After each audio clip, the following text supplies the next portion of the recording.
Andrew? You are live. Hey, we're live tonight on. We got something really interesting to announce. I was just logging in when you called. All right, well, I'm literally talking to you while they're watching me on the phone. I gotta go. See you in a bit. Have fun. Bye. Hey, folks, sorry about that. Got something exciting. Guess we should tell them right away. First, for the introduction, I'm Rob Cosman. This is our YouTube live that we do every second Saturday night. We try to hold that schedule. And we do it in support of our Purple Heart Project, which, I guess if you could see behind me, there's various mementos from the soldiers that have been here. 6 times a year, starting in April, we run a 6-day class called Training the Hand. It teaches the skills required to build a piece of furniture like it was 200 years ago. In 2016, my son Jake and I decided instead of having 12 paying customers, we would have 6, and we would leave 6 spots open for combat wounded vets. We put it out on social media. We only had 7 apply. So we decided we're not going to leave one guy out, so we took all 7. Real monumental point in my life, because I figured out that week why I'm here and what I'm supposed to be doing with the talent and skill that I've been blessed with. Thanks to Liz Matheny from Woodcraft, it got its name, the Purple Heart Project. And big thanks to Woodcraft for all the support they've given us over the years. So we've run 33 classes to date. 34 will be coming up in April. Each time we bring in 7 wounded vets from all over the world. We've had 2 from Australia, 2 from Denmark, 1 from Ireland.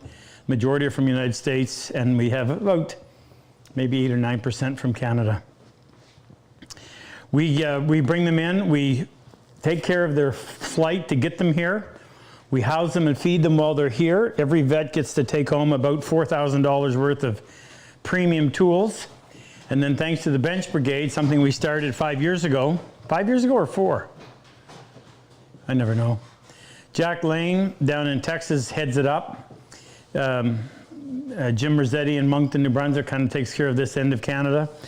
And what they do is he organizes a group of volunteers that anybody can be a part of to build a bench, a workbench to our specs, just like the ones we use in our shop, and then personally deliver it to the vet who has been to the class.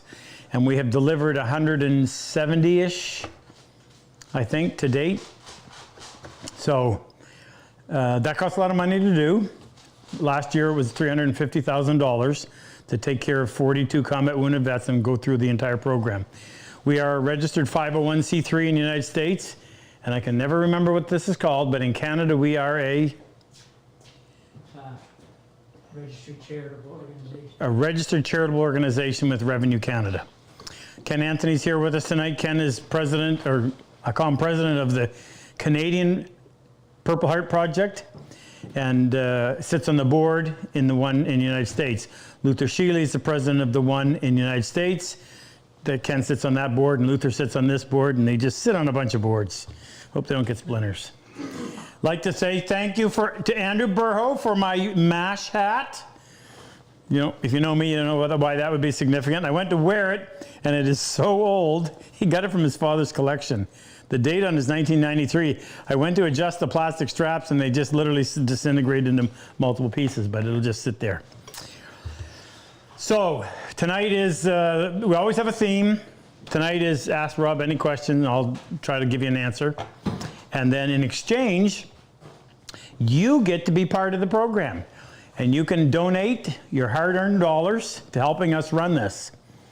We've kind of switched up. I'm going to explain all this as I go. So what we're asking people to do is go on and donate through a recurring payment off our site. Frick will leave the link. Just makes it a lot easier for us to plan if we know, okay, we've got X number of dollars coming in each month. But tonight we're going to just vary from that a little bit. We'll still accept that. Tonight, if you're welcome to make as generous a donation as you can, because if you've been along here for the ride over the last several years, you know a man that we refer to as Santa Claus. And I've never met him. We've never even spoken on the phone. It's always done through email. But he showed up, he stepped into my life in about March or April of 2015. Just sent me a check in the blue and said, I like what you do. Why don't you use this money to give away some tools each week? So we started doing that. that one carried on, and then the next year, when we started the Purple Heart project, I had contacted him right after I spoke with Jesse Paratus, who was the combat wounded vet that got me started on this. And I sent him off an email, Santa Claus, and he responded within about an hour, and he said, Rob, you get a hold of Jesse, you tell him he's coming to Canada to spend a week with you, I'll cover everything. Well, it didn't work out that way because of some unforeseens, but he became our biggest benefactor in operating the Purple Heart project, and it was the reason why I was able to get it started. And tonight he has, I just got word of this half an hour ago, he has agreed to match any donations we bring in up to $100,000. Ken, come here so that they'll know this isn't fake. So I'm going to start it off. I'm going to donate $1,000 of my own money. 3. That's Canadian, so technically 4, it's about $27 American. 6, 7, 8, 9, 10. Yeah, Yeah, sorry, it's not American. Thank you. Can I have a receipt for that? yeah, it's in the mail. Thank you. So there, we're at 1,000 Canadian, about 200 American. We're getting clobbered. Anyway, so up to $100,000 will be matched by Santa Claus, and I'm going to announce something here. Well, actually, I'll tell you right now. So last year we ran out of money in September. We didn't have enough for the October class. A friend of mine named John in Florida had been to a class that I taught down there in Orlando a few months before. Contacted me and said, Rob, I can do a little bit more. He says, I'll take care of one complete class. So John financed the entire class of October, which was awesome. I called him 10 minutes ago to just tell him what was going on tonight. I said, John, I don't want to be banging on your door for more money, but if you ever thought about making another donation, tonight would be a great night to do it. So out of the blue, he says, yeah, I'll give you 50. And I paused for a moment because I didn't know what 50 meant. I said, 50 what, John? He goes, 50,000. I said, I'd hug you if you were here. So we're now at 51,000. Well, 50,006, whatever it is. Oh, well, actually we're at 100 because Santa Claus is matching that. So we're at $100,000. That's incredible. That is awesome. Don't want to lose sight of what we're doing here. Give me a question, Frick, and then I'll get some more details as we go. Sure. This one is from Bill Pappas in the Villages of Florida. Hey, Bill. A little chilly last week. I was down there. 1 degree Celsius Saturday morning when I started the class at 9 o'clock. I could have got that weather here, but I know you warmed up. What's the question? Can you talk about why and when you would use a medium tenon saw versus the joinery crosscut saw? Why and when would I use a medium tenon versus a joinery crosscut? Correct. Oh, yeah, a joinery crosscut. No, is that what he meant, a joinery crosscut? Well, that's what or did he mean a bench crosscut? I'm not sure. The question does say joinery. Okay, well, I'll lay them all out here and just kind of... So, the first thing you're talking about is 2 different types of teeth. So, here's the 2. This is the medium tenon. I'll give you the stats on it. And this is designed for... This is designed for ripping, means cutting parallel to the grain. So if I was cutting a tenon on the end of this piece of walnut, my dovetail saw has small rip teeth, which is okay, but it's just a slower cutting saw. So the medium tenon gives you a greater depth of cut because your tenons tend to be a little bit longer. You can cut 1 7/8 inches in depth. The blade itself is 11 inches long. It's a thicker blade. The dovetail saw, the blade is 20/1000 of an inch. This one is 25 thou. Makes it a little bit stiffer, so when you're making a heavier, deeper cut, it helps it track and cut nice and straight. Same starter teeth on the back, on the front side, and then you can go in, but it does just 2 thou set per side, and the advantage of that is it keeps it cutting true. It tracks really well. So that would be used for cutting parallel to the grain, whether it be this way or this way. Now, the bench crosscut is the same frame, all the same sizes, except it has crosscut teeth. So instead of being designed to rip parallel to the grain, this one is designed to cut across the grain. So if I were working on a, That's a nice pine. yeah. If I were cutting a mortise and tenon, and I wanted to have a nice clean shoulder cut, I would use my joinery crosscut. And I'm a little bit confused because I'm not quite sure why he would think, you know, you would choose between these two. Anyway, so I would come in with this joinery crosscut. The teeth are filed in such a way that the points are on this side and points are on that side. Very sharp points created by a three-sided tooth, and they go in and they cleanly cut across the grain to give you a nice joinable surface. So if you look at that, that's right off of the saw. Now we make a bench crosscut, and this is just more of a general purpose. I tell people, I said, you know what? This cut's really nice, and I save that for just joinery work. So if I've got to go in, say you're not using power tools at all, and I want to lop off the end of this piece of wood, instead of using my joinery crosscut, I would come in and I would use my bench crosscut, which is a little bigger tooth, 13 TPI as opposed to 15. That means it's going to cut a little bit faster. It too has 2 thou set per side, which means it tracks well. Nice clean cut. Teeth don't stick out really far from the plate, so it doesn't really tear up the sides of the kerf. So if I'm doing mortise and tenon work, that's what I make the rip cuts with on the tenon. This is what I do the shoulder cuts with on the tenon. This is what I would more or less use, maybe even in a little shop-made miter box. I hope that answers the question. Go again, another one, Frick? Sure. Jose M. in Chicago. Hey, Jose. I'm starting with turning. My question is, how do you sharpen various bowl gouges? Thanks. You know probably, Jake, can you get that over here? What is it, bull gouge? Yeah. The easiest way to learn how to do that is actually to get yourself a Wolverine grinding jig, and no, I want you to bring over I want you to bring the attachment off the grinding jig. Wolverine grinding jig. Can you bring the whole thing here? You want a Wolverine grinding jig? And the big attachment. I can bring the big attachment. Can. I think you get a new one. All right, I'm going to put that question on pause until I can get everything in here. I need the whole grinding jig too, if you can bring a new one over. Go on to the next one, Frick, please. But don't let me forget to come back to that. Okay. Ian Sanderson in Scotland Hi, Ian. says, do you ever cut multiple through dovetails at the same time? Any negatives for placing 2 boards together and cutting 2 sets of tails simultaneously? Do it a lot. I do it a lot. In fact, I'll show you where I just did it. Jake,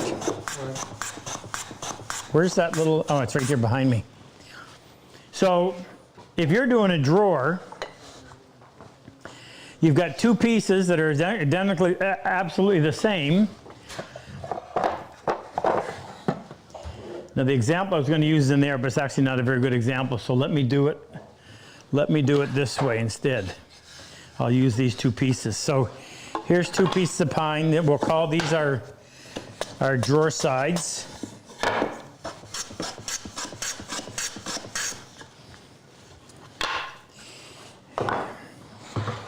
Rather than lay out, well, you're going to have to, I guess, you partially have to lay out each one, which means I would have to, oh, look at it here. 2 pieces right here that I want. They're almost the same. So I would go in and I would set my marking gauge for whatever thickness it is, scribe around all the way around both pieces.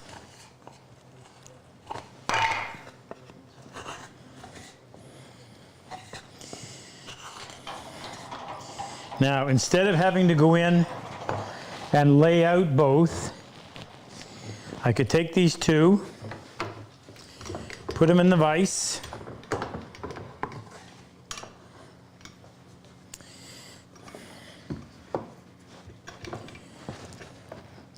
get them standing plumb.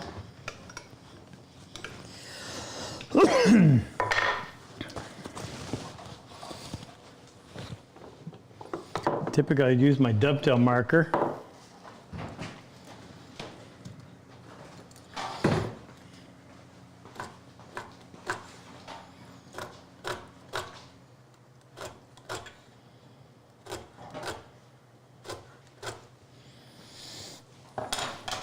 Now when I take my dovetail saw, one of the big advantages is the longer the line, the easier it is to get that cut perpendicular to the end of the board. I was telling guys, I was just teaching a class last weekend in Florida.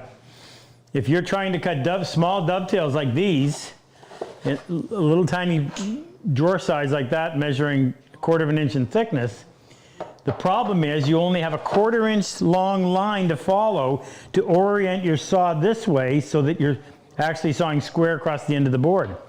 When you put two together, now you've doubled that, a much longer line and a lot easier to get that cut perpendicular. And it's not that much extra effort to actually saw. But once you're done, that one procedure has done both sides and certainly speeds up the process. So yeah, absolutely do that. The only thing you want to be careful of is you don't want to go below your line. So if I'm following the line here in the front, and when I go back over here, I may have to come in and slowly just saw down to that line. But yeah, there are no downsides to it. I used to think there was, but there really isn't. Highly recommended, and I'll reiterate, particularly because you get that extra long line to follow, having doubled the width of the piece you're cutting, consequently giving you that twice as long a line. Okay, next Frick. All right, this is from John Spicer in Truro, Nova Scotia. Truro, Nova Scotia? Yeah. Hey John, just down the street. We have seen you use Douglas fir for projects in the past, and you seem to like it. How does this compare to balsam fir found in eastern Canada for workability, durability, appearance once finished? Well, Douglas fir kind of has that pinkish hue. I'm looking to see if, yeah, they're over here. No, this is that Douglas fir? It is in the middle. Center, yeah. Yeah, the panels are Douglas fir. The frame is pine. Same thing here. I like that pinkish hue. It's actually not I don't like the wood, its working properties, because typically the newer wood, the growth rings are so wide. You've got the late growth, which is slow and dense, and you've got the early growth, which is tends to be wide and really porous.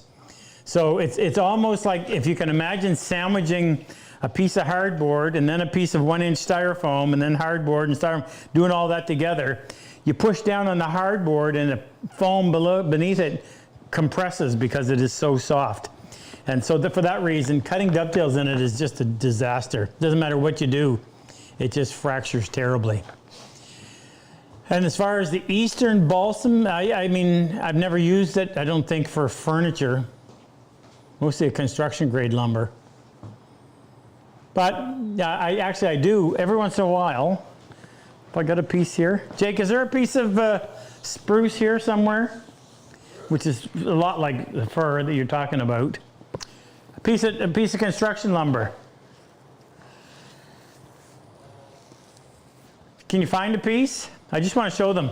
It actually planes up really nicely. They can't follow me around because nobody's behind the camera. I need you on the camera whenever you get a chance. Well, I just want you to bring me the long rod and a new one out of the box. Oh, that stuff's right there. Where? Oh, down here? Okay. But you want a piece of spruce? Yes. Is there a piece out there?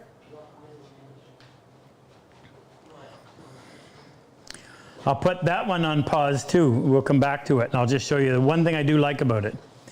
So I can go now and answer the question about sharpening turning gouges. So this is, we've been offering these for sale for a long time ago. I found out about this in 2002 maybe, and they had it. I was teaching a workshop at a place called Sheridan College in Oakville, Ontario, and they had this on one of their grinders, and I thought, this is fantastic. So the biggest problem when you go out and buy a grinder, and I'm getting the answer kind of a long roundabout way, is buying a grinder that's got a decent tool rest. And really all you need is just something that'll spin a disc, which you can do that for about $150. But in order to get a decent tool rest, you got to spend $500. So this will fit any grinder. It literally attaches to the table or the platform beside the grinder. Now you may have to pad this up, or you may have to pad up the grinder in order to get the height right, but that's not a big deal. So this is called the, what is this called? That's the platform assembly. What's this part? I can't remember. Base. The base. So you can put 2 screws down through there into the table. And then this slides in. Everything operates off of a cam. Spin around this way. I just got to reach my, oh, I'm dropping pieces all over the floor. Ken, never mind, I see it. That drops out there farther. So this arm goes in here. This goes on here. Platform assembly goes on like that.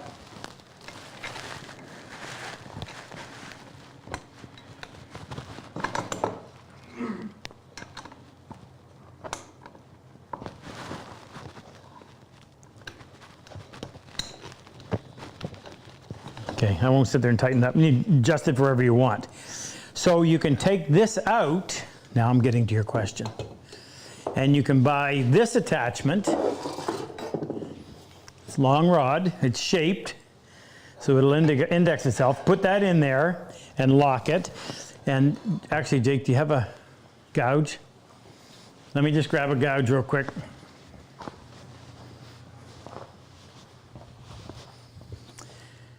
I'll use this one. You adjust the length of this based on how long the gouge is. Now, this is where you really want to buy one of the CBM wheels, because the regular wheel has a tendency to heat up really fast, and it also wears, whereas the CBN essentially doesn't. So that sits in there like that. You're up against your wheel, and you just rotate that, and it'll give you the exact same profile every time you do it, which makes it really, really simple. That's the best advice I can give you for sharpening a bowl gouge without you actually being here. Now, I was taught to do this freehand. So I would set that on the wheel like this and roll up like that. And it takes a little while to get to the point where you can actually do that, so it doesn't look like it's got 15 different facets when you're done. But Dale Nish always did them by hand and taught me us to do it by hand. But this is a great jig for doing that, and not expensive. We sell the what do we, 69? $69 for these pieces, and that extra piece, I don't remember exactly, we don't actually carry that. I don't remember what it was, but it wasn't a lot. CBN wheel will be the most expensive part, and that's about $180, but so worth it. Next question, Frick. Oh, we got a piece of, never mind, I've already got this. So I'm going to, the question was about, what was it? What was the type of wood? The fella from? Balsam fir? Balsam fir. And I'm pretty sure that's considered a construction grade wood as well. So this could actually be spruce fir. It's most likely spruce. Not something I would build a piece of furniture out of, but I love the way that it planes. Let me just, I got to cut through this this rough bit.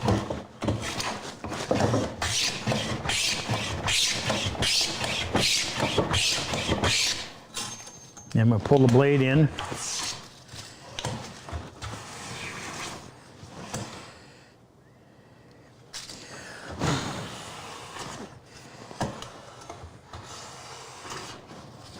I just got to cut this knot out of here. It's causing me some grief.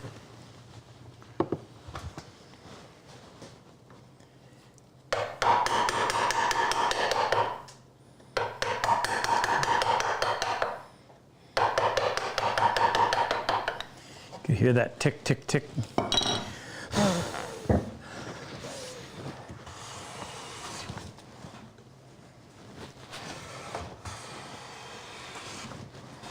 Now that comes off.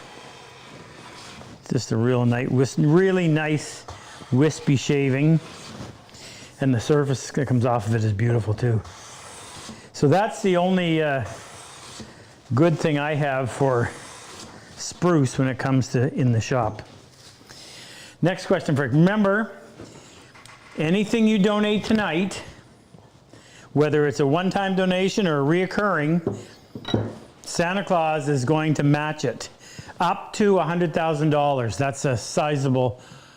Ken, And do you need the mic? no, I don't. The 50,000 is 10,000.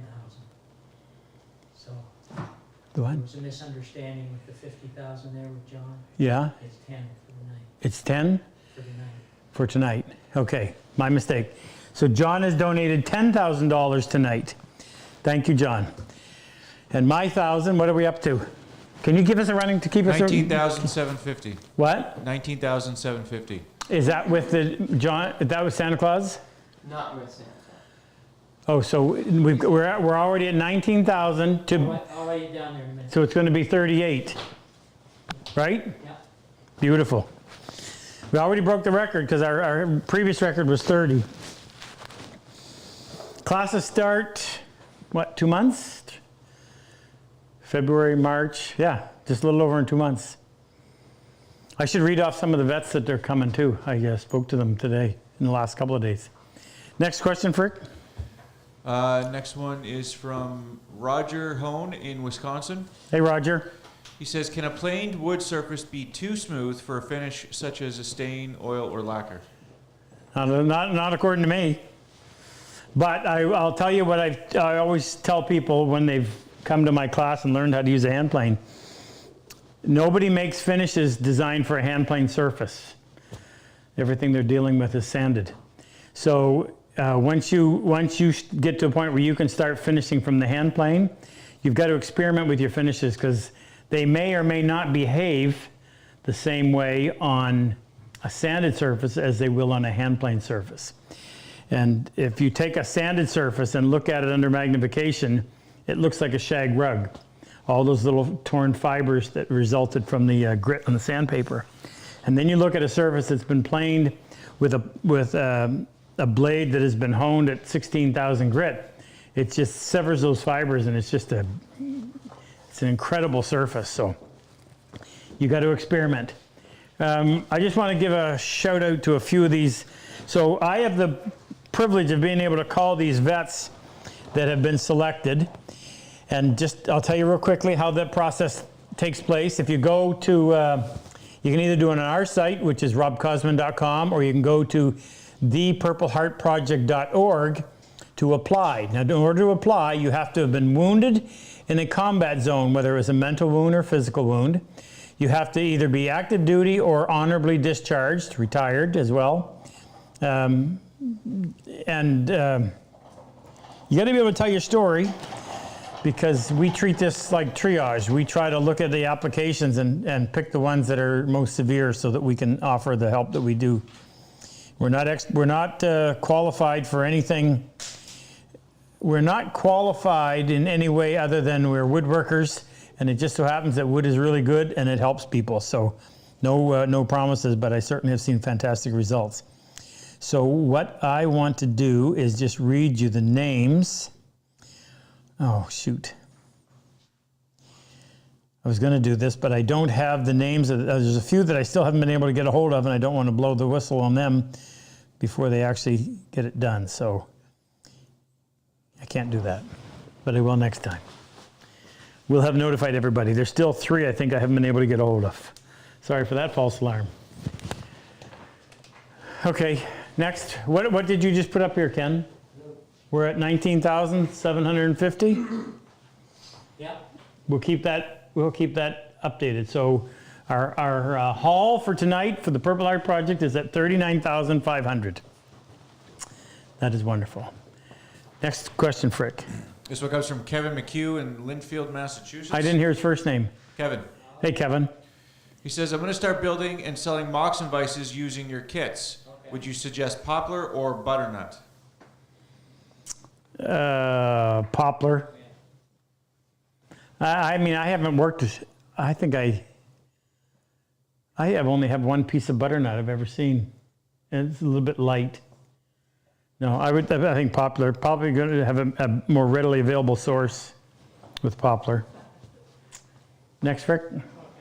This one's from Steve in Barrie, Ontario. Hey, Steve. I'm working with hard maple and I find I get a lot of chipping, especially when I'm working near an area that has a grain going in a few different directions, especially near a knot. Any recommendations to help with working in these areas to avoid the chipping? Whenever I get a question like this that pertains to hand planing, the answer is almost always, I can count on one hand and have fingers left over the number of times that this didn't apply. It's almost always a result of sharpening. Now, I'm not saying you didn't sharpen properly, but I would go back and revisit your sharpening. If that blade is sharpened to 16,000 grit, which is what we use, and minimal projection, meaning if you're dealing with a sensitive area, then you just want to have your blade retracted so that it is taking a very, very light shaving, kind of like I was doing here. And that will minimize any of the problems that you would otherwise encounter. The thinner the shaving, the lighter the cut, the less stress is being placed on the fibers, less chance that something's going to get chipped or otherwise disturbed. So check your sharpening and then have a really, really light setting on your blade and you should be fine. I've never, we plane maple of all types. I don't mean species, but all different grains, whether it's fiddleback or quilted or bird's eye.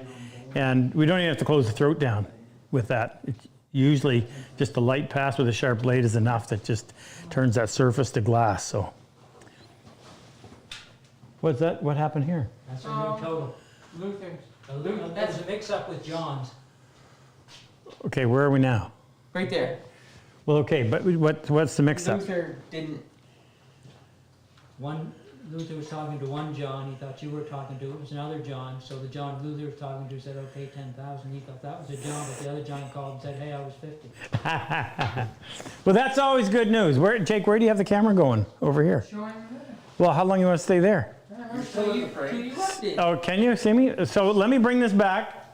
So my friend John in Florida is at 50,000. My apologies, John. I was given bad intel. We have to correct Luther. So there's where we sit. This is good. We're only half an hour into this. $70,200 donated. John, pardon me, Santa Claus is matching that. We are currently at $140,400, which I'm not used to these big numbers. That is fantastic. Let's go. Wouldn't it be great to cover the cost of the class tonight? Holy smokes. Takes a lot of pressure off. You mean all the classes? Yeah, all the classes for this year. I was just telling somebody, when John made his donation in the fall that enabled us to cover last year, we were all excited. We made it. And then no sooner got over that, and we thought, now we got to do it again. But it's the name of the game, right? Nights like this make it easier. Oh, yeah, absolutely. Next one, Frick. Dean Rampy in Arizona. Hey, Dean. I know Dean well. You advocate feathering a plane blade to eliminate plane tracks when planing the face of a board. Feathering the plane blade. What did I say? Feathering. All right. How does this curved blade affect the squareness of an edge when you use the same blade on the shooting board? Well, good question. you're only, if you were to hold your blade up and with a straight edge, it maybe is less, I don't think it would be 1/8 of an inch that would actually be affected. And when you use your shooting board, remember that you have your shooting board has a second piece added on here, so that because your blade doesn't go all the way to the bottom, that way when you put a piece of wood on here, it is up into the blade. So you're beyond that 1/8 of an inch. Now, if I was going to be using a shooting board and I was using the full capacity of the blade up to the top, well, I might do the second blade and leave it with a straight edge, no feathering on the edges. But that's the single biggest, or the main answer for what you asked was you're nowhere near that because of the elevation of your wood But the on the feather shooting board. is only done on the 16,000. Yeah, it's only done on the For 3 16,000, and it's minimal. And like I said, you can barely spot it. It probably removes like a couple tenths of a thou of the metal. Oh yeah, it's minuscule. You only notice it when your shavings are 1 thou or less. Right. You got to really pull the blade in order to get it to work. Next, Frick.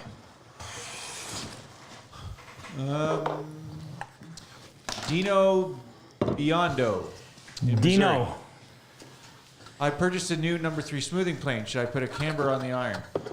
I purchased a new number what? 3 smoothing plane. Should I put a camber on the iron? Well, I'm not a fan of cambered blades. David Charlesworth was, may he rest in peace. Let me explain. When I sharpen, I'm more in the camp of Ian Kirby. So we were just talking about this. I prefer to have my blade edge so that it is straight. So if you put a straight edge on there, it would be straight from here to here. The last 3 seconds on the 16,000 grit stone,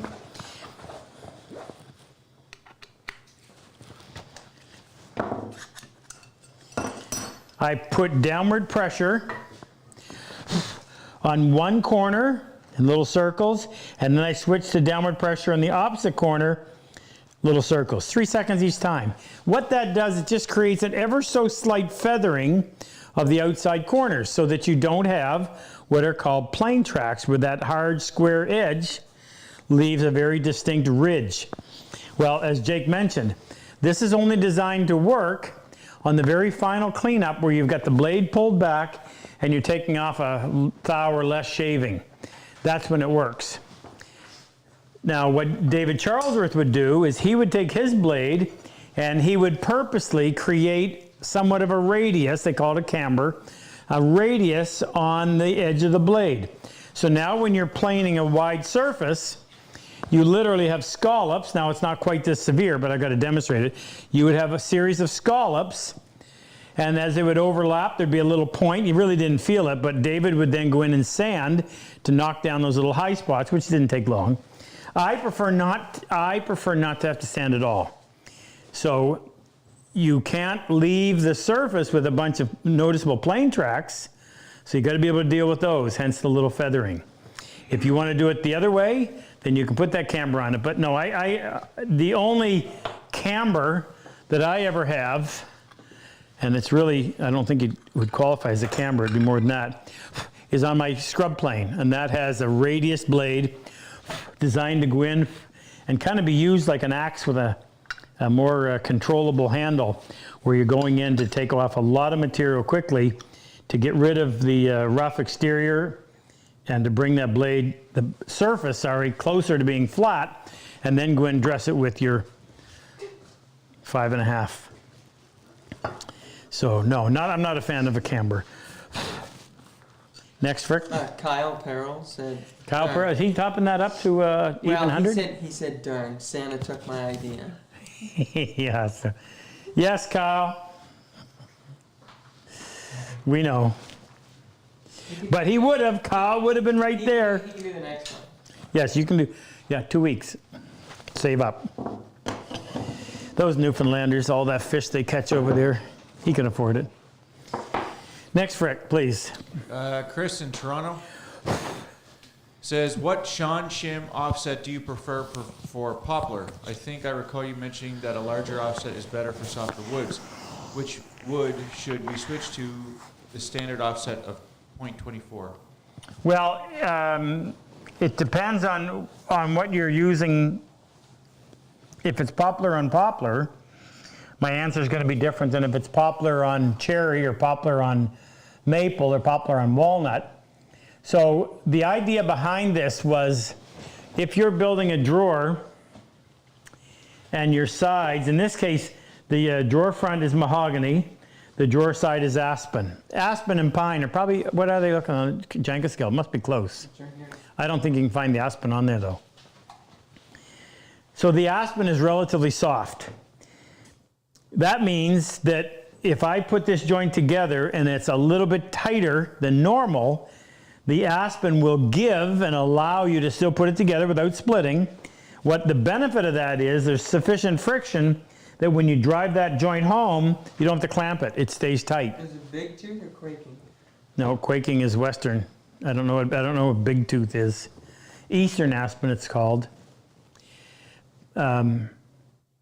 So that's the reason why I do that. And what you do is with your offset, your Sean shim. In case you don't know, we're out of these now? I think so right now. So the Sean shim that he's referring to is a device that was developed, the idea came from Sean McDermott, big loaded Sean McDermott, down in, not Oklahoma, Arkansas. Sean was a combat wounded vet in our class in 2017. This was his idea, so hence the name Sean shim. So there's 4 different offsets, 23 thousandths of an inch, 24 thousandths, 25 thousandths, and 26. So this is designed to offset the tailboard from the pinboard by the thickness of one saw kerf. If you push it over farther, it's going to make the pins on the pinboard a little bit bigger, and that'll tighten up your joint. So poplar on poplar, and to be quite honest with you, I would always experiment. I wouldn't just say this blanket statement will cover everything. I would experiment with a piece and see, is it too tight, is it not tight enough, and do it that way. You'll also want to adjust as your saw gets used more and the set wears a little bit, or as it gets sharpened, second or third time, you're going to notice a difference in the width of the kerf. So you can fine tune that. But really, if you're working on something that's important, do a little experimenting with a couple of scraps of the same species before you go. Next, Frick.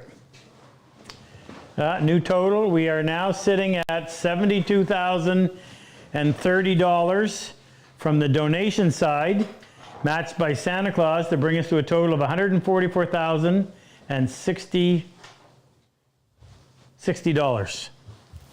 That's great. We have some vets. So if you're a wounded vet that has been to our program in class 1 through 33, and you're on there tonight, I love to just get a smile on my face when I think about you when you state your name. So if you'll just in the chat, at Ken, how do we do it? Yeah, at Ken. At Ken Anthony, and then put your name and preferably what class you were in. And between Jake and I, we will remember who you are and give you a shout out. So who's on? Tori Miller. Tori, whose dad, Mike, came to our class the year before. Both combat wounded vets in the same family. Hi, Tori. Wally Rao. Wally's always on. Wally's our Canadian from Ontario. Hi, Wally.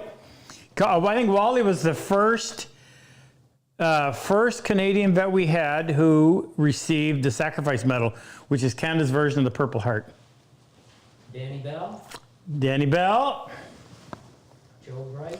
Oh, wait a minute. Danny Bell. Danny Bell flew for the 160th Night Stalkers. Danny flew Chinook helicopters. And Danny's a really good friend of mine. Danny's been around. He's been up here as my assistant I don't know how many times. He used to live just down the street in Maine. And Dan, I was just talking to somebody, one of the guys that I called that got accepted to this program knows you well too I think from your days in Clarksville Who else did you say after Danny? Joe Bright, Joe Bright. I was just talking to Joe. Joe is in class number 2? 3? Joe is, I saw Joe's commendation. Hero. Saved a whole bunch of soldiers. Good guy. Moved to from the east, moved to California, came back, and he helped me out with Jesse when he was living in Southern California. And Joe was up here as my assistant last year. Was Joe here last year? 2 years ago. 2 years ago? 2023. Joe guy. Good guy, Joe Bright. Michael Delwa. Del, how do you pronounce his last name, Mike? Delroy? Delvoy. Delroy? Delboy. Delvoy. Would you pull his picture up for me too? Because I know the name. I just want to. I want to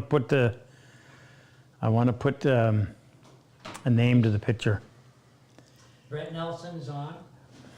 Who is our Whenever I think of Brent Nelson, I always have to turn here and look at the slowest dovetail in North America by his standard. Brent is now donations manager? donations manager on the Purple Heart project. Brent was with me when we were at Mark Spagnola's back in June. Brent's a volunteer for the Purple Heart project. Great guy, very good dovetailer. A little slow. I think he's improving though. I met his dad too. His dad came that night. Brent. John Beck. John Beck. Oh, that's going back a ways. John's a Vietnam vet from. How long ago was John in the class? That go back? In this class. What, since in this classroom, you mean? Yeah. But how far back? 22. 2022? The first one's like May or June. I want to say June. Was John a medic? No. Oh no, John, Santa Claus John. Not the same Santa Claus. Yeah, John has a big long white beard, now I remember exactly. And wasn't John good friends with Danny? Yeah. No, you're thinking of I remember John very well. We had two Vietnam vets in that class. Next one while he's working on that. Andrew Burrow. Andrew Burrow. Forward observer from Norton, New Brunswick. I was on the phone to him several times. Actually, Andrew works here.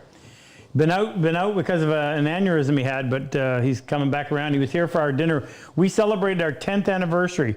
10 years ago, last week, we incorporated. So we had a big dinner and invited in some special guests, and Andrew came down and joined it. Anita made smoked brisket, and they loved it. Noah Moutry. Noah. Good guy, Noah. He's got a baby coming. When's she due? Oh, within the next couple of months. Yeah. What was he making? He was asking me about? I can't remember now. Making something. Must have been a crib. I know. Sean Grumbles. Sean. That was a funny story. It's too long to tell, but Sean's a good guy. And these people are just on. Ahmed's on. Ahmed, that's Ahmed's corner back there. That's where all the beautiful exotic wood I get for our saws from Ahmed. Good friend down in California. I've talked to him, but since all these fires, he's far enough away from that. Haven't heard. Tell me, Ahmed. Sibby. Very good craftsman. Sibby from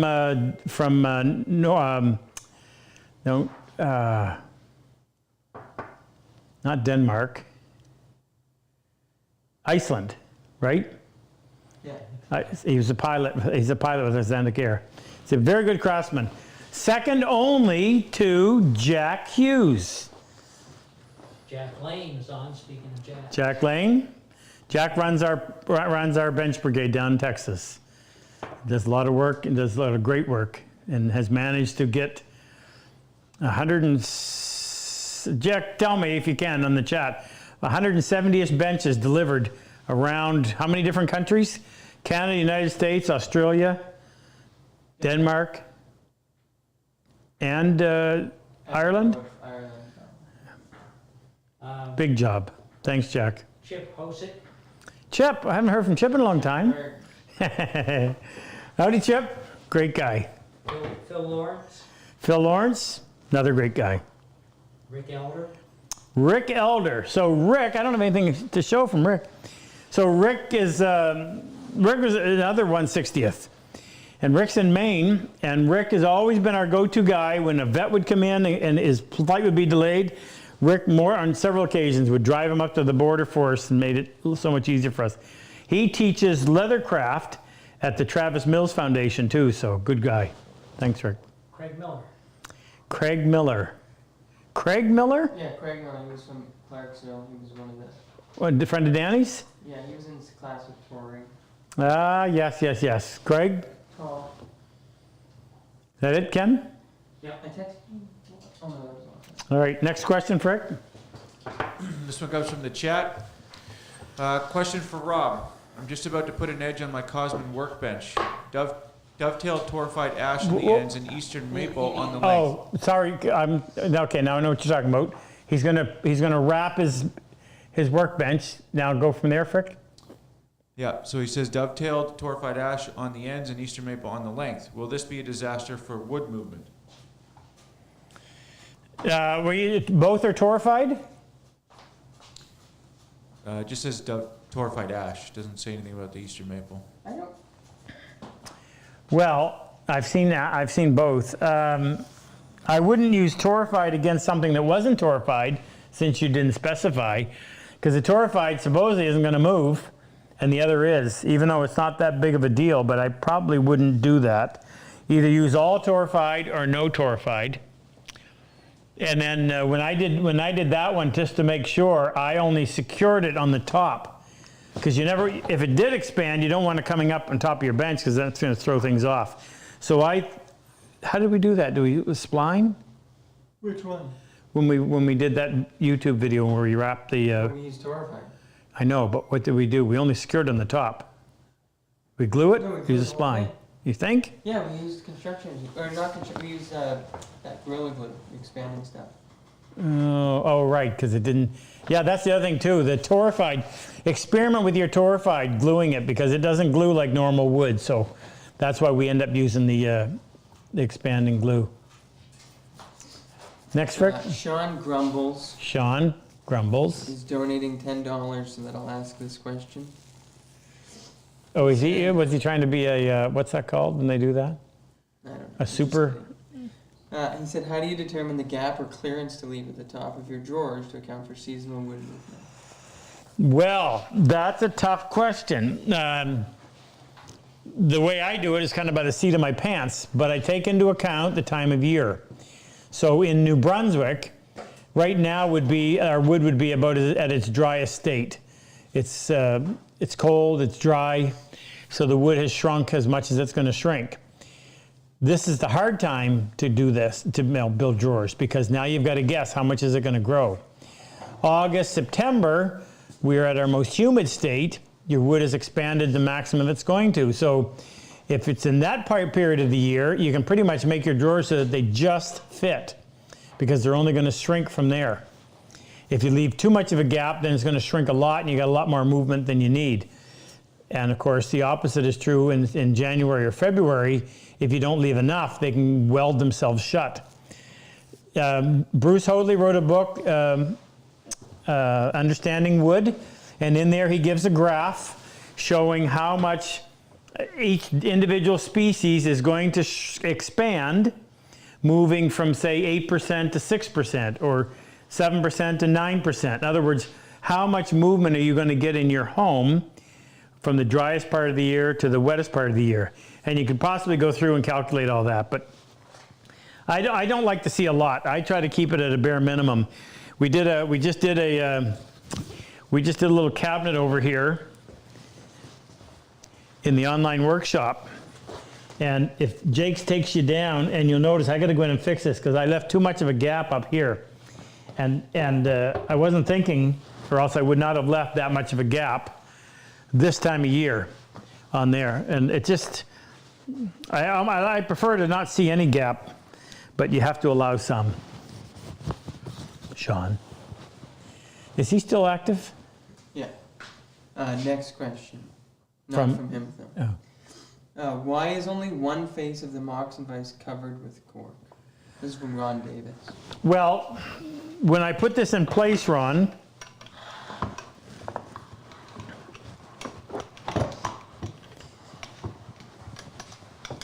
so the way we make our Moxon vises, the front jaw hangs down. So when I put this in place and clamp it in, now the face of my bench is in line with the inside face of the jaw, so it's one continuous. If you had a piece of cork in there, that would be sticking out a little bit. Not that it would make a big deal, but I don't think there's any reason to have 2 layers of cork. The one will hold it. It's not going to move on you, and Well, and we're cheap. What? your shoulder vise is the same thing. Yeah. Yeah. You want a solid surface. Yeah, maybe that's true too. To push against. Yeah. You could if you wanted to, but I think for the purpose of what it does, you only need it on one. We're going to start selling that too. We're going to offer that cork in in rolls, 10.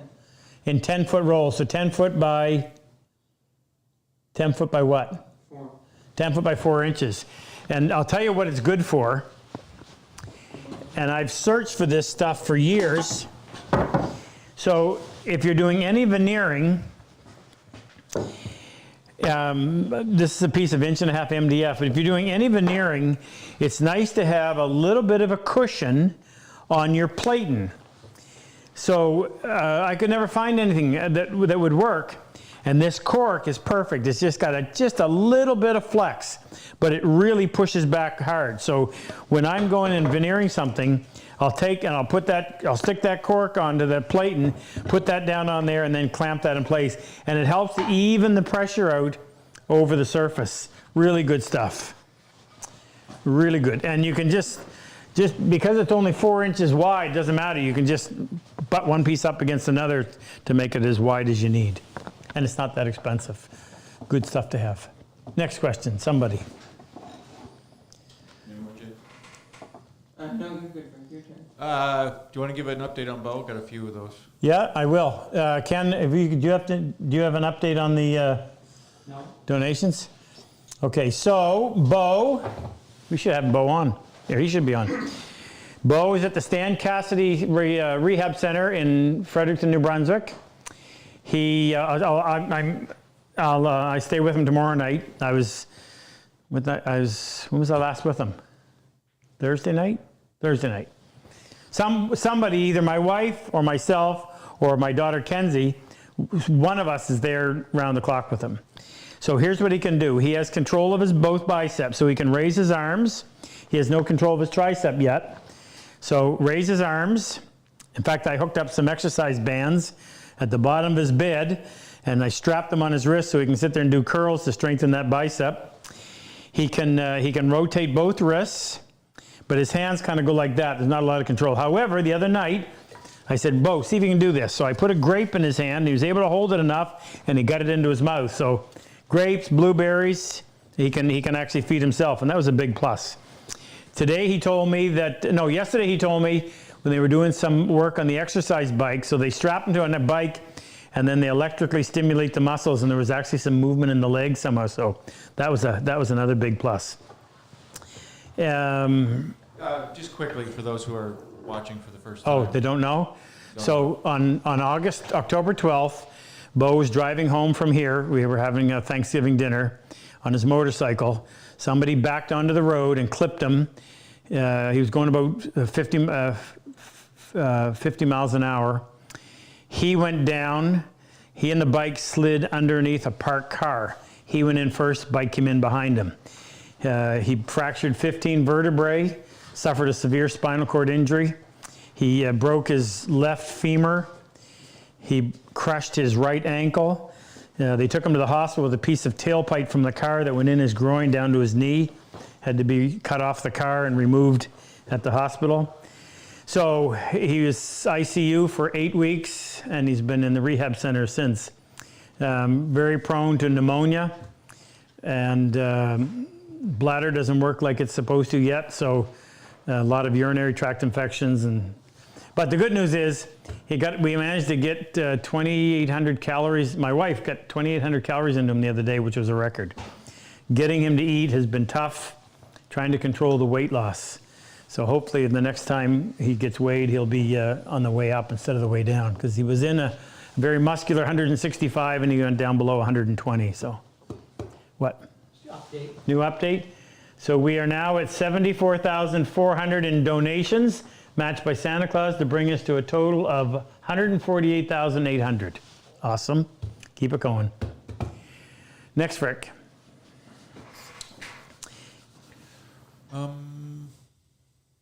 Okay. If you would like to send Bo a card, somebody asked about this before, I'll deliver it. Send it to our address, which is Bo Cosman, P.O. Box 3260, Grand, G-R-A-N-D, Bay. You can put that on the thing. New Brunswick, postal code E5K, 4V as in Victor, 5, Canada. And I'll make sure it gets delivered, and we'll put a little shrine up for him. And in his room, I mean, we'll post the cards. Next, Frick. Thank you for asking. Paul Francoeur in Quebec, Montreal. Hey, Paul. When preparing the sole of a plane, to what grit should I finish it? What do we use, Ken? Is it 120? We use 120. You could go a little finer than that. I don't think it's going to matter much. I find when I used to teach a class on rehabbing, revitalizing an old plane, your grandfather's old plane. And I found that if you got too coarse, like 80 grit, it didn't cut the metal nearly as nice as well as the 120 grit. So I'm not sure why that would be that way, but it was. So 120, 150, you could even go 220. It's going to get marked up from use anyway. Next, Rick. You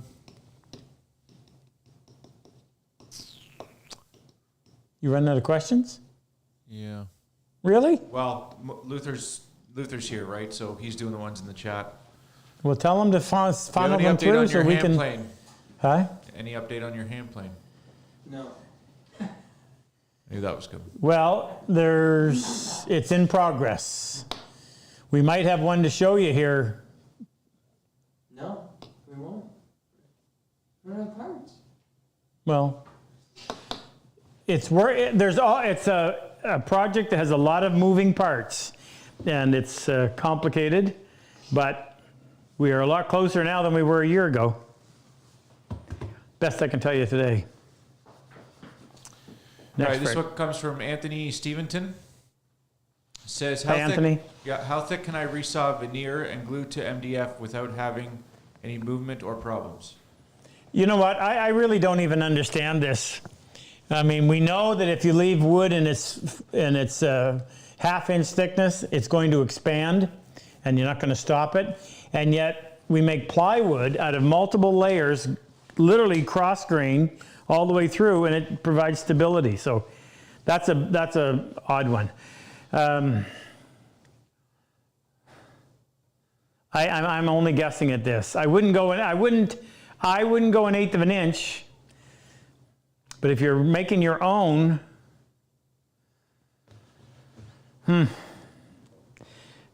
what's that? What the cherry veneer we used? That was a full 16th, wasn't it?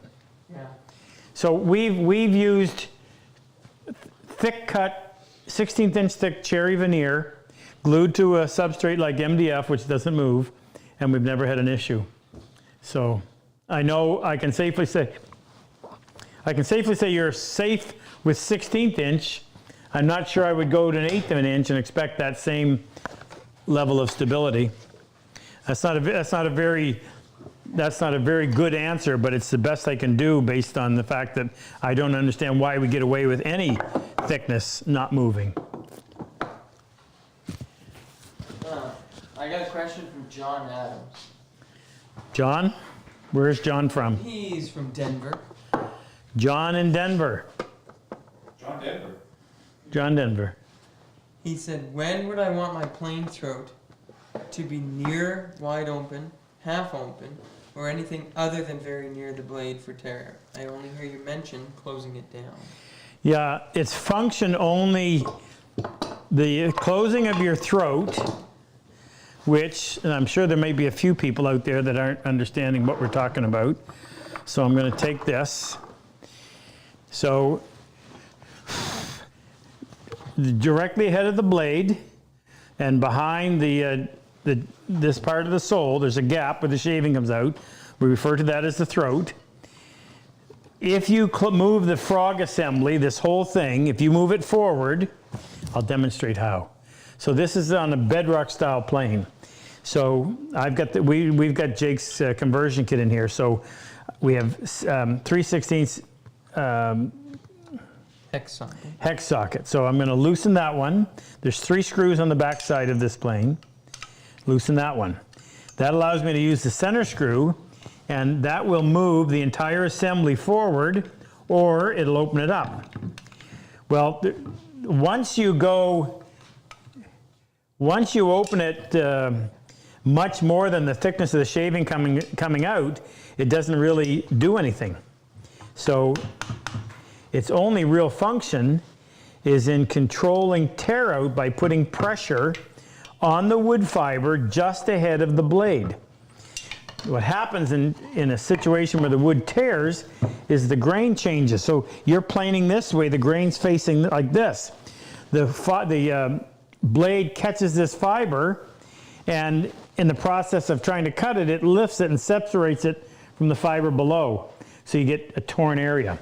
If you close that throat down tight, now you have the pressure. I'm referring to, let me be very specific here. So I'm going to put an arrow on the part I'm talking about. So that part of the sole, right there at the point of the arrow, just ahead of the blade, is represented by this edge. So as you've got this blade moving across the wood, and you close that throat down to where literally just the shaving sneaks through there, nothing else. Now this is putting pressure, not allowing that fiber to lift and tear, and you're able to cut it under controlled circumstances and leave it nice and smooth. But the minute you start to move that away, now you have an opportunity for that shaving to lift and tear at some degree. Maybe not as much as if it was open like this, but it's still not going to give you a perfect surface unless it's right up tight. The only reason, and this is an odd one, but the only reason that I would not have it wide open that I can think of is this. When I'm using my shooting board with my grip, a little product placement, and I'm going to shoot the end of this board, to avoid tearing out back here, what I have to do is flip it over. It's a torn up looking piece. What have I got here? Something a little bit better. Use this. What I do first is I pull it away from the fence. I come in and I make a little cut right there, we call a chamfer, and then I plane across the end of the board. Well, if you have a big gap there, and you pull your board back like this, it has a tendency to fall into the gap and then slam. It hits the blade with a lot of exposure and just is awkward to do. So I keep that throat tight, closer to being tight than to being wide open. And that's the only reason I can think of that you wouldn't want to have the throat pulled all the way back. We are now sitting at, how come I feel like the empty stocking fund here? We are at $80,500 to donations, matched by Santa Claus. We are sitting at $161,000. We are $19,500 away from his cap, and I don't think he expected that, but I know him. He's thrilled. Actually, he's on here now. Howdy, Santa. Mr. and Mrs. Santa Claus on now. We are totally amazed at the contributions total so far tonight. I never had a doubt woodworkers would come together. Also, I've never seen or known anyone like Rob so dedicated. Well, thank you. And Rob paid him $100,000 for Yeah, that endorsement cost $100,000. You know what? We had a vet here that I met on the airplane on the way home Sunday. So I invited him to come and have that dinner with us, and he came. And it's unfortunate that people are so surprised when somebody reaches out to offer a helping hand. That should just be the common. That should be what we expect. I joke because when Danny Bell first came, he kept waiting for the what's it called, Jake? The other shoe? The timeshare. The timeshare pitch. And come second, third day, there was no timeshare pitch. No, there isn't. We do this because we feel a debt of gratitude for the sacrifice that these people have made that we all benefit from. And I think we should do anything we can, especially those who are left suffering for life. We should do anything we can to help that. And who knew woodworking would be so therapeutic and calming for everybody, but particularly for these guys. So thank you, Santa Claus. We certainly appreciate it. You've been helping ever since I started this program. In fact, you're the one that taught me about sharing. So that really goes out to you. Multiply that by as many people that are watching. Speaking of which, how many people are watching, Frick? 491. 491. That's awesome. Another question? Sure. This one comes from Chris in the chat. Hey, Chris. Where's like to- Chris? No, you don't know. Okay. I would love to get Rob's thoughts on this. My college teaches dovetails by canting the board to the right or left to match the angle and then saw straight down. I found it hard to get the saw started. Well, here I am going to answer this the way Jim Klingshot answered it. Now, you may not know the name. Jim's been dead probably, find out how long he's been dead, would you, Jake? I bet it's been 15 years. So Jim Klingshot was I'll call him a roly-poly Englishman, good craftsman. He was one of the first to use videos. What? Oh, 02? yeah. My goodness, Jim's been dead 23 years. Jim was one of the first to use videos to teach woodworking. And in his dovetail video, he said, if you have to tip your board in order to get the saw working properly, you need a lesson in sawing. And I will leave it at that. You have to develop, actually, let me throw a pitch in there. You have to develop the ability to make that saw do whatever you want. So here's how we help out in getting you to that point. Jake, where's my, there it is right here. So first of all, you always want your board standing plumb. Have your board standing plumb. That's the variable that's so easy to control. Then you need to have a saw that will register in your hand the same way every time you pick it up. Even in a dark room, I know where the blade is heading based on the fact that the handle fits into my hand the same way. By the way, we put those little finger greases in there so it makes it even easier. And we always have your index finger opposing your thumb, and that gives you great stability this way. Now, if the board is standing plumb, it doesn't take very long before you will learn by feel 10 degrees to the left. You will learn by feel 10 degrees to the right. And you will actually be able to develop the ability to make a plumb cut just by feel alone. You kind of develop these little notches inside your wrist, just kidding. And you got one here, one there, and one there. But what's critical is that saw always fit in your hand the same way, every time. If you can imagine using a, do I have one? A round-handled saw like this, then there is no indicator. Every time you pick it up, it's going to be different. You always have to be watching the line. You don't benefit from what I just explained. So do that. Always have it standing plumb, and you'll be able to make perfect cuts in a relatively short period of time. It doesn't take as long as you would think to develop that skill. Don't lay your board over. That's I wouldn't consider that to be a good practice. You can do it. Next, Frick. Paco says, Paco? Yeah, how do you keep your stones? Do you have them out all the time? Yeah, they're right down there underneath all the garbage. Well protected. I just leave them there. I'm not one to put them away in a drawer and have to get them out of it. They get used all the time when we're working. So this end of my bench doesn't get used for anything. So we put a sharpening station down low, right here on this end of the bench. Stones are there. They're, it's never more than a couple second procedure to get them ready to sharpen. So sharpening is such a critical part of the hand tool woodworking process that you want to do everything you can to foster a good habit of constantly sharpening when you need it.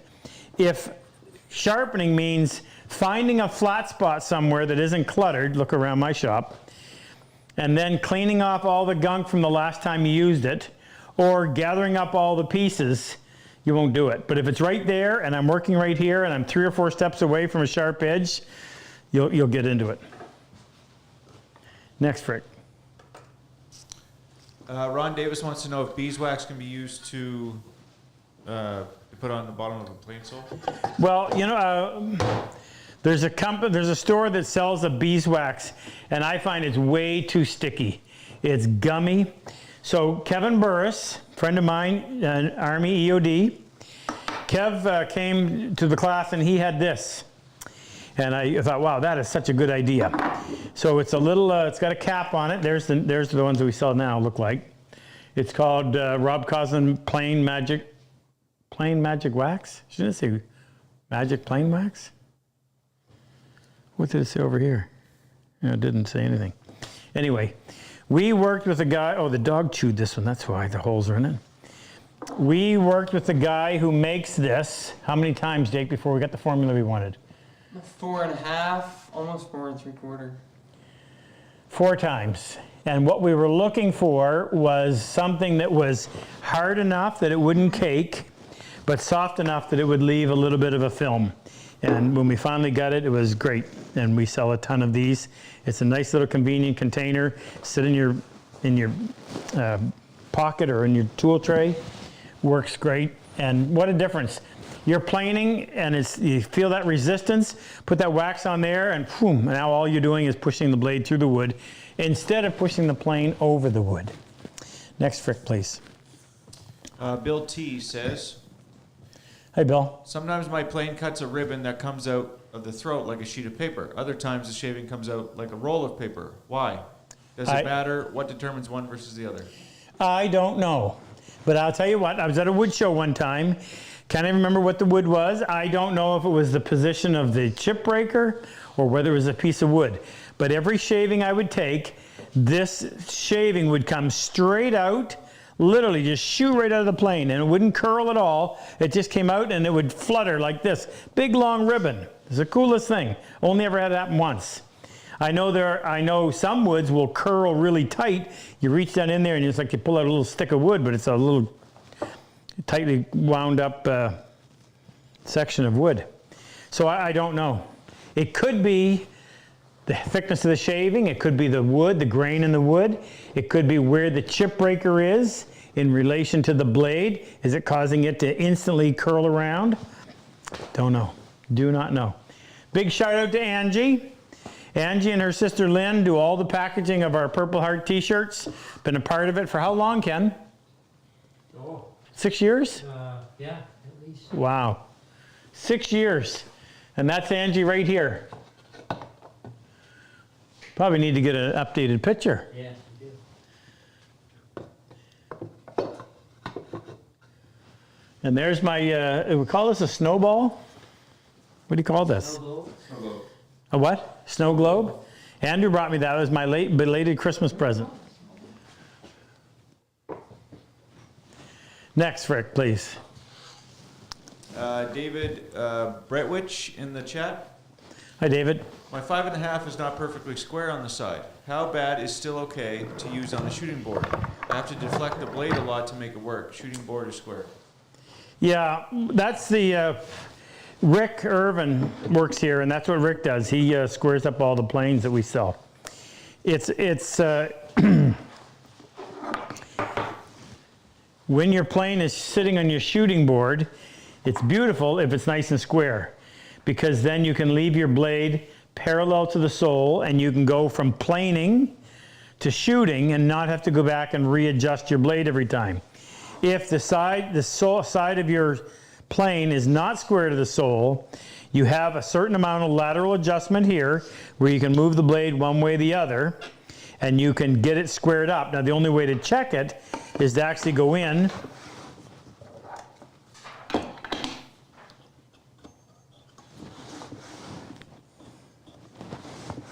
Did I take that blade out and put it back? I did, didn't I? I messed around with the frog. Okay, so the blade appears to be parallel to the sole. If the side of my plane is square, then I can expect a nice square edge. If I have to throw my blade over to one side, the only way to verify that it's right is to make a couple of passes and then go in and check it.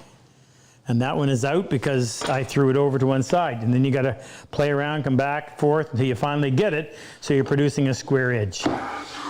So much easier if the side of your plane is square to the sole. Next, Rick. Jack Lane wanted you to realize that Bench Brigade is now 5 years old in March. Almost 400 members in 9 countries now, approximately 180 benches. Wow, thank you, Jack. 180 benches have been delivered. I often thought about that. How could we put 180 benches out there? That place would be stacked to the ceiling. That's amazing considering when we first started, I remember Jack and I said we need to get 32 volunteers in order to cover what we need. So I'll pitch it to you right now. If you are interested, it does not require a great level of skill because we designed that bench to be built by a new woodworker with minimal tools and even fewer clamps. It's made out of MDF on the top, Baltic birch on the bottom, which is a plywood, a really nice plywood. So as a Bench Brigade volunteer, if a vet in your area or close to you gets selected to our class, and you're the person closest to them, Jack will contact you. It's your responsibility to procure the materials.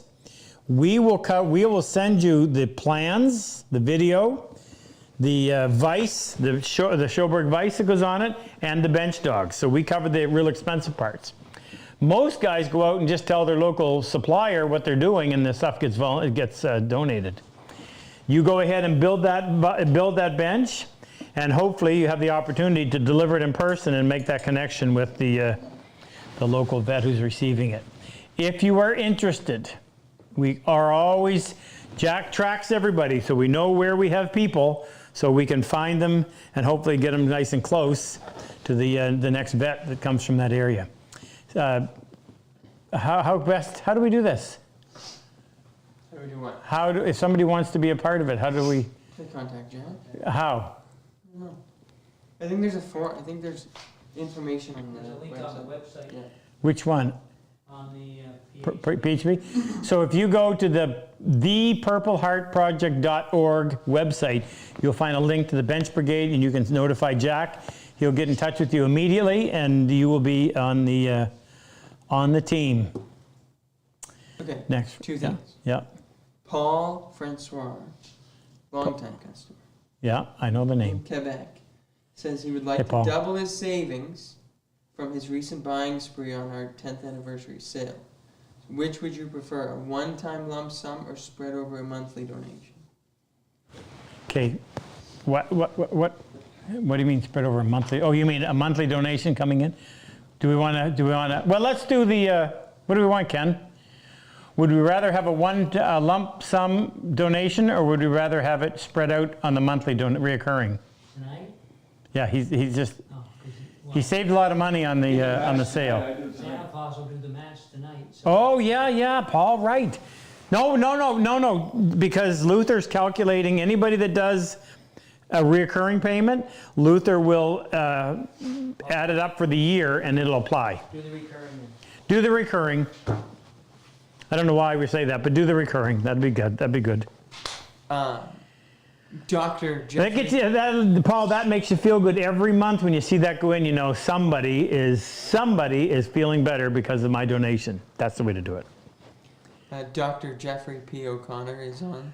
Oh, Jeff, I was trying to call you. I wanted to tell you what was going on tonight. And I called twice. I called Kim and never got a hold of anybody, but I'm glad you're on there. Jeffrey O'Connor, good guy, and his wife. And check out his website, O'Connor Woodworking. Check him out on Instagram. And watch for something interesting with a well-known tool company. Could possibly surface rather soon. Jeff, by the way, a little claim to fame. If you're aware of the Patriot Awards, which are handed out to people who have demonstrated extraordinary courage in the United States, were honored by Fox News, and they receive a Patriot Award.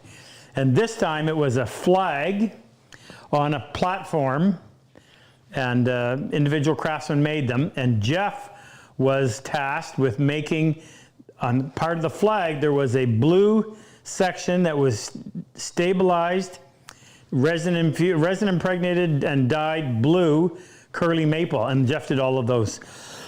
So you'll hear his name mentioned when they talked about the Patriot Awards. Good guy, that Jeff O'Connor. Next. You done, Jay? Yeah, you're good, Craig. Luther kind of answered this, but we'll get your opinion as well. Harm Buish in the chat says, does the wax on the plane leave a residue on the wood that might interfere with a finishing product? Yeah, very, very frequently asked question. And I answer it by saying I've never had an issue, but I wouldn't, on the last one or two passes, I wouldn't go and put a heavy coat of wax on there and then plane the wood. That would most likely leave a residue, but I've never had it be an issue. And you could always wipe your wood down with acetone or lacquer thinner, whichever one works on wax, if you thought there might have been a chance, but never had an issue. The wax is such a helper when it comes to reducing the friction, and it makes that plane just slide over that wood so nicely. I wouldn't give it up easily. Next question, Frick. Holy Toledo! What are we doing for what are we giving away tonight? 100 dovetail saws. I can't do that. We'll figure out something. We'll give away some nice gifts, but normally we do. Normally I would give away. We'd give away about a $300 gift for every $1,000 donated, but I might be in the poorhouse over this one. But we'll give away some really nice gifts tonight. So don't leave, because you got to be there in order to claim it. Next, Frick, please. Ken, start working on that. Come up with some ideas. This is from Doug Peters in Hi, Doug. Oregon. Where in Oregon? I used to live. Where? Milwaukee. Oh, okay. I used to live in Eugene. I lived in Medford. I lived in Beaverton. I lived in Hillsborough. Back in the early 1980s. Doug's his name? Yep. Howdy, Doug. Could you please tell us a little about your storage rack, where you store your shooting boards, bench hooks, etc.? Details on construction, advantages and disadvantages, maybe things you might consider doing differently. Down here? I'm sure that's what he's talking about. Yeah. Well, actually, this whole build is on our online workshop. Now, that's a membership-based site, but I mean, it's relatively inexpensive. $25 a month, is it? Yeah.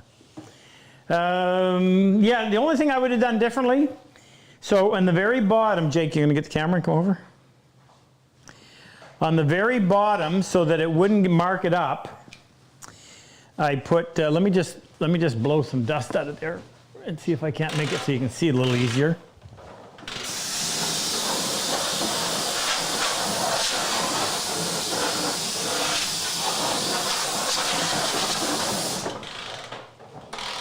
Okay. This is probably, could quite possibly be the most used part of the whole thing. Maybe. Close. So that it wouldn't mark up the wood, I put pieces of plexiglass on here. But I put a piece of double-sided tape to hold it in place, and I wish I'd have done it at the back instead of at the front where you see it. I think that's the only thing I would have done differently. You can't help but get, I mean, it gets banged up a little bit, but I try to be pretty careful. Like when I put that away, I don't slam it in there. I usually try to get it in there so that it's not, I just hit it anyway. So no, I wouldn't do anything different other than what I just mentioned. Now, actually, I will mention this. So this has changed a little bit over time, meaning I went from using things more frequently than I expected, and adding some things like this shooting board, The vertical miter. the vertical miter shooting board is something I hadn't originally planned on. Fortunately, it fit. So there's a few things like that. But what are you going to do? It's is what it is. So works great. And like I said, it gets used a ton because I use the shooting board probably on an hourly basis if I'm building something. Too cumbersome to leave it on your bench, takes up too much space, so it's nice to be able to put it down there. Next. Brent Nelson thinks that we should give away Jeffrey O'Connor for one day as the grand prize. No, because Kim would want it, the prize. You want him to be given away? That could be true too. Little rivalry there. Next, Frick.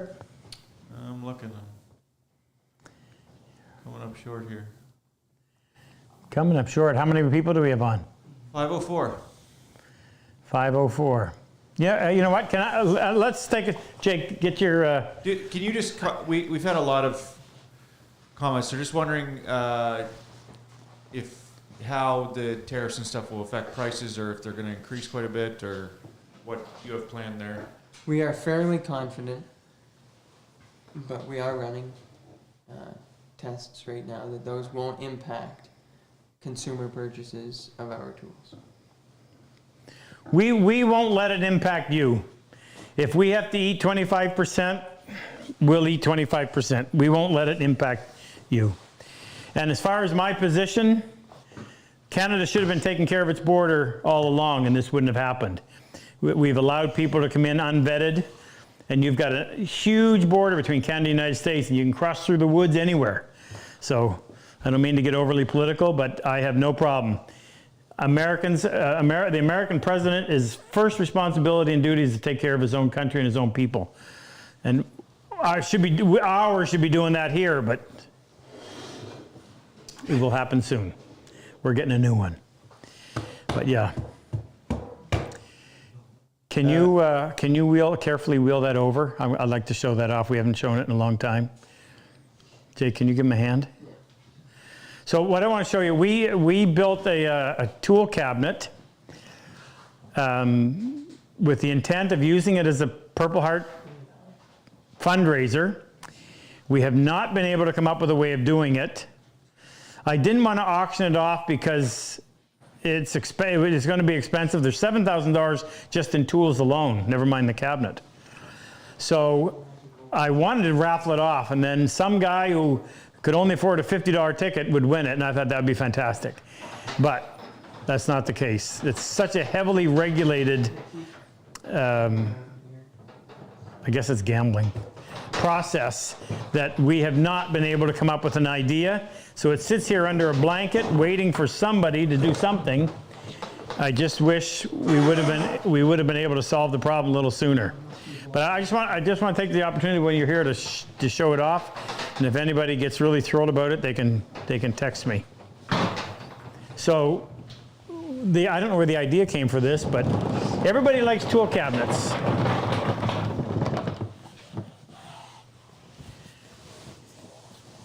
So here it is. If you haven't seen this before, it's made, the case is made out of walnut. The accent woods are aspen, white. So let's open it up. Actually, first of all, I'll show you the back side. Actually, I'll show you the side. So the accents are brass. So you have brass hinges. Here you have two little things. You'll see what they are on the inside. there's a little brass pin here. These are through wedge tenons. So all of the horizontal members are attached to vertical members. Unless it's at a corner, there's a dovetail. Everywhere else, it's a through wedge tenon. So that's the strongest way to hold two pieces of wood together like that. I wanted it so that it looked just as good front to back. So this is the back side. We made up this walnut veneer so we wouldn't have to worry about expansion. It sits into a little deeper rabbet. So there's a little reveal all the way around, and that theme is carried all the way through.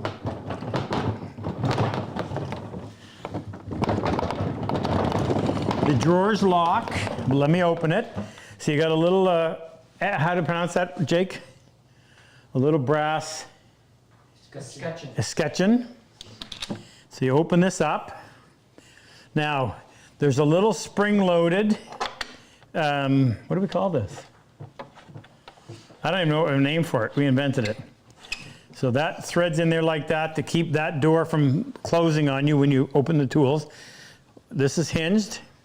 And the same thing on this side. So these are designed just to be snugged up by hand.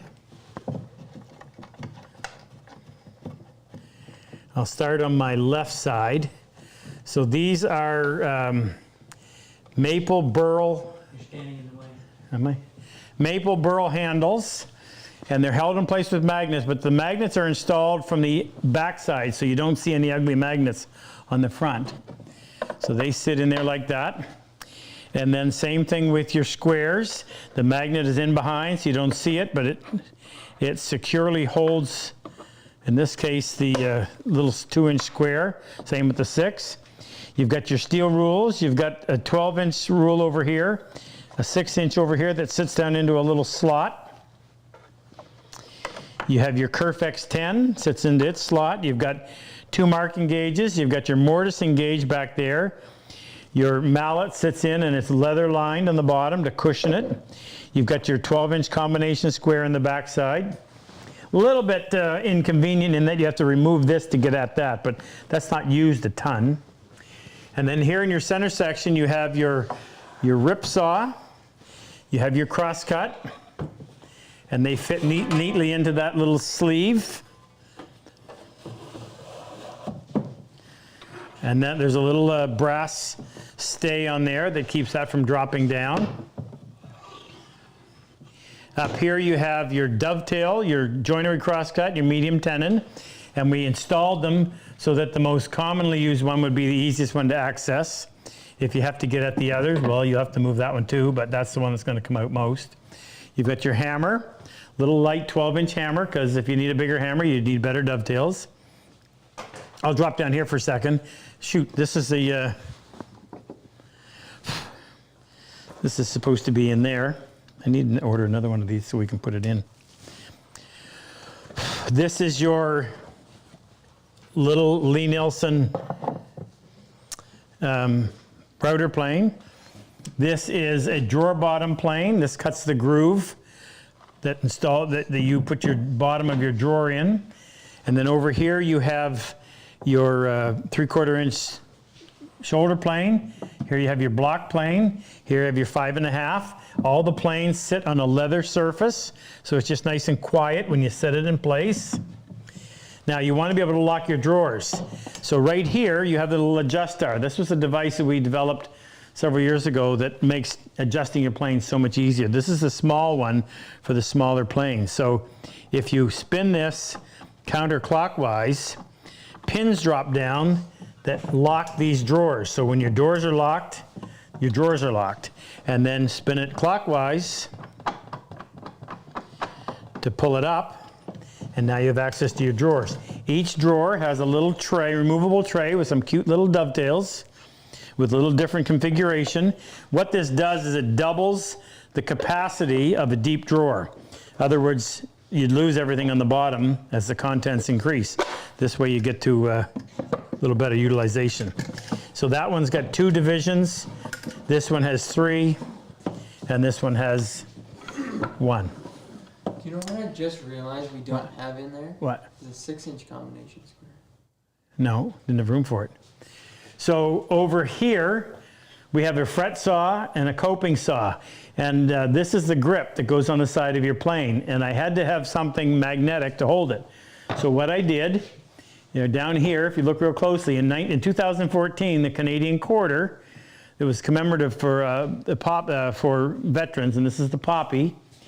And I couldn't find a drill to match the diameter of the quarter, so I took a piece of holly, I turned it on the lathe so it fit the quarter, and then I turned the outside to 1 1/4 and I set that in so it kind of frames it.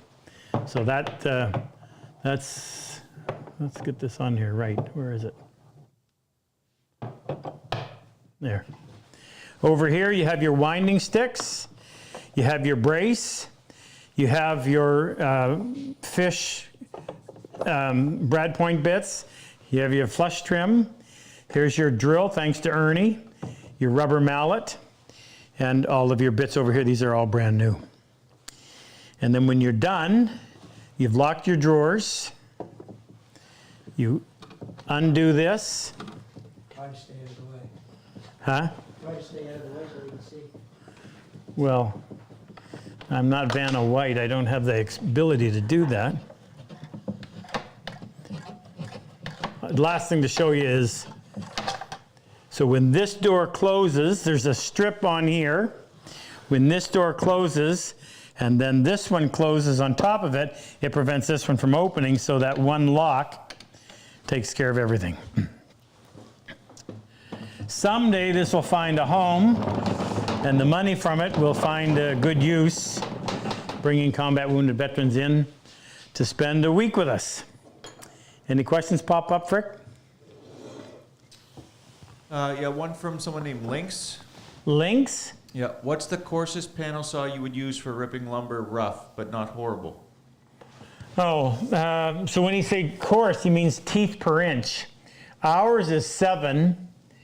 It's not, and 7 is a nice combination, or a nice, not combination, I guess it is, a nice combination of speed and smooth cut. But really, the more set you have, meaning the farther out those teeth are pushed from the saw plate, the more it's going to rake on the side and make for a rough cut. So it depends too also, if you're dealing with dry, stable furniture grade woods, then you can get away with less set and it'll cut a lot smoother. And I cut faster too because you're not removing as much material. I don't know if there's good justification for going much lower than 7. I mean, I don't. This doesn't leave me wanting. I haven't got my saw bench in here, else I'd demonstrate it. But it's fun to use them. It's not as fun as planing, but it sure is. It's just one of those things that you just do it, and you just kind of get lost in the motion, and a great way to relax. Great way to relax. Anything else, Frank? No. Santa Claus says, I just asked Luther about the giveaway. I will cover 8 giveaways for the $80,000 raise. Wow. That's part of this for each 1,000. So he's going to cover 8 of the giveaways? That's what it sounds like. Oh, I don't know. Okay. Where are we on our total? 81, I just wrote it there. Oh, so we're at 81,600 for a total of 163,200. So Santa Claus is covering 8 giveaways. Yeah. Well, then we better get started. Yeah, I guess we ought to. So, well, Santa Claus, I don't think we posted the. Oh yeah, we did. Never mind. If you're going to do 8, I'll do 8. So we'll give away. So 1 for every 5. Huh? Oh, shoot. No, 16. Oh, gee. Doesn't that mean? Oh no. So 1 for every 10? I don't know. We're going to give away a total of 16. Let's not look dumb here. But Let's not try and look dumb here with our math skills. they know me. We know we're done. 16, and then we're giving away 3 dead cats. All right, so the 16 that we give away will have a value of about $300. So let's start by giving away the 3 dead cats, compliments of my good friend Moose. Yeah, I'm not ready. You're not ready? Okay. Tell me if you can see if you notice any difference. Jake spent some money and bought what's it called, that light?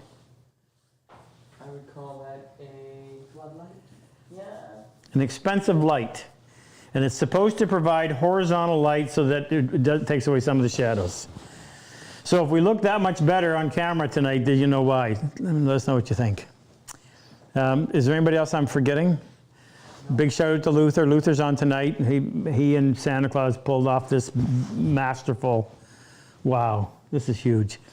I am going to be in Greenville, South Carolina on the first weekend, on the first Monday and Tuesday in March. And we are doing a PHP fundraiser down there. So if you're interested in learning dovetails, hand planing, whatever, stay tuned. We'll be around. And Jordan, what's Jordan's last name, Jake? Oh, jeez. Jordan. I know. Jordan, he's a great guy. Jordan's done a ton of work organizing this. But he's Hillstrom. And his brother, what was his brother's name? Not Dale. What was Jordan's brother's name that came? Drew. He came 2 years before? No, he came the year before. Year before. So we had two brothers. I thought it was 2 years. I didn't think they came the same year. I don't think so. Yeah, they did. What? Yeah, Drew was here in May. And Jordan was here in October? Yeah. Oh. Anyway, big shout out to Jordan. Thank you for doing all this work. Okay, we are ready to give away 3 dead cat sweaters. And if you don't know what that is, as cold as North America's been lately, you'll want to find out. And if you want to get your own, you can go to patssecretgarden.com. And on there, is it called the dead cat on there, or is it called the cozy fleece? Probably the latter. Ahmed said the lighting is so good you look handsome. Well, money well spent, Jake. Just kidding. All right, ready? 3 dead Yep. cats? And I'm wearing my U.S. Navy EOD sweater tonight. All right, here we go. 3 dead cats coming up. Yep. Winners are one, Ian Sanderson in Glasgow, Scotland. We answered one of his questions tonight. Actually. And in Glasgow, you'll love this dead cat. Eid Mary in Michigan. Eve? Eid, E-I-D. Eid? Yep. And he's in Michigan. He'll love it. You might need 2.